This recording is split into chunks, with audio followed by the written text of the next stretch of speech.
Saya tidak peduli siapapun Anda. Anda pernah bermaksiat, Anda pernah berbuat salah.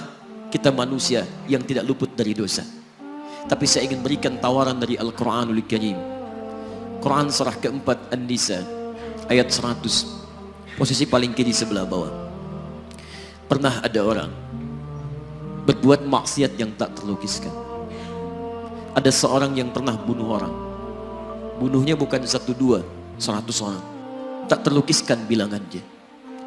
Kriminalitas tidak perlu diukur karena Anda akan lelah menghitungnya. Ketika Allah berkenan memberikan hidayah kepadanya, Masya Allah. Dan hidayah selalu terbuka pada siapapun sepanjang ia mau mengambilnya sebelum nyawa sampai di kerongkongannya. Tiba-tiba datang ia pada seorang alim dan berkata, saya ingin berubah. Alim ini kemudian menyampaikan pada orang dimaksud, Anda bukan berarti tidak bisa menjadi orang baik. Hanya Anda tinggal di lingkungan yang tidak mendukung Anda jadi baik. Keluarlah dulu dari tempat itu. Pergilah ke majlis ilmu sifulan, tempatnya ada di sana. Datang ke sana, belajarlah, dan Allah akan bimbing Anda berubah dari keburukan menjadi orang yang terbaik. Didengarlah nasihat alim ini. Berangkatlah orang dimaksud, menempuh perjalanannya. Tiba-tiba Masya Allah, belum sampai ke tujuan, di pertengahan jalan, konon disebutkan lebih sejengkal, tiba-tiba maut datang menjemputnya. Thumma yudrikul maut. Apa yang terjadi? Langkahnya dihitung sebagai ibadah. Dalam terapnya dia beristighfar, tobat kepada Allah subhanahu wa ta'ala. Taubatnya menghadirkan cinta Allah subhanahu wa ta'ala. Quran surah kedua ayat 222 di ujung ayatnya. Innallaha yuhibbut tawwabin. Allah mencintai orang-orang taubat.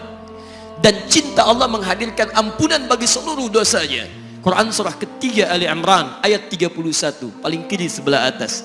Qul in kuntum tuhibbunallaha fattabi'uni yuhibbukumullah. Allah cintai orang yang mau taat pada Rasulnya. Lihat, ketika Allah mencintai seorang hamba, wa yaghfir lakum dzunubakum, Allah ampuni seluruh dosa-dosanya.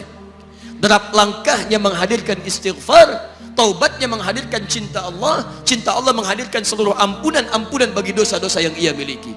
Maka apa yang terjadi? Di tengah perjalanan maut menjemputnya, thumma yudrikhul maut faqad waqa'a ajruhu 'ala Allah. Dan pahala diberikan kepada orang tadi. Di jalan, maaf, maut datang, taubat diterima, dosa diampuni, dan amalan didapati dengan derap langkahnya. Maka apa yang terjadi? Thumma yudrikhul maut faqad waqa'a ajruhu 'ala Allah. Pahalanya dituliskan oleh Allah, dakhalal jannah, kata Nabi, masuk surga orang ini. Anda bisa bayangkan, pernah bunuh orang 100 orang, mabuk tak terlukiskan, kriminalitas tak perlu dihitung. Ketika dia mau bertobat, datang ke majlis ilmu, Masya Allah, meninggal di tengah jalan, kata Nabi, dakhalal jannah. Bertobat diampuni dosanya, derap langkahnya ada pahalanya, dakhalal jannah. Turun ayat untuk melukiskan tawaran yang sama kepada kita. Wa may yuhajir fi sabilillahi yajid fil ardi muraghaman katsira was'a. Siapapun yang mau berubah kembali pada ketentuan jalan Allah, kalau dia masih punya batas-batas kehidupan, kami akan berikan kelapangan di sisa hidupnya dan kelimpahan-limpahan kenikmatan selama dia hidup. Wa may yakhruj min baitihi muhajiran ila Allahi wa rasulih. Namun bila ada di antara mereka baru ingin berhijrah, ingin berubah jadi lebih baik dalam pandangan Allah dan Rasulnya, tiba-tiba thumma yudrikul maut, baru keluar dari tempat dia tinggal, belum sampai ke tempat dia belajar, datang maut menjemputnya. Faqad waqa'a ajruhu 'ala Allah. Kami terima semua amalnya, kami ampuni dosa-dosanya, dan kami tuliskan namanya di dalam surga. Bila 100 orang saja yang pernah dibunuh oleh orang ini, pernah bunuh 100 orang, mabuk tak terlukiskan, kriminalitas tak terhitung, mau berangkat ke majlis ilmu, tak sampai ke majlisnya, meninggal dia, bisa masuk surga. Masa Anda yang tidak pernah bunuh orang? Ada yang pernah bunuh orang di sini? Boleh angkat tangan? Ada polisi di sini, langsung saya sampaikan insyaallah.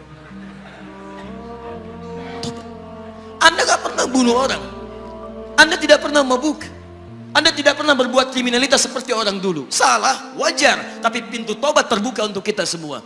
Masya Allah, bedanya dengan orang tadi belum sampai ke majlis ilmu, Anda sudah hadir di dalamnya, langsung di rumah Allah, diberikan tempat yang terbaik, dan kita akan belajar. Kalau dengan semua ini belum mempermudah Anda ke surga, dengan cara apa lagi Allah mesti mengantarkan Anda ke surga?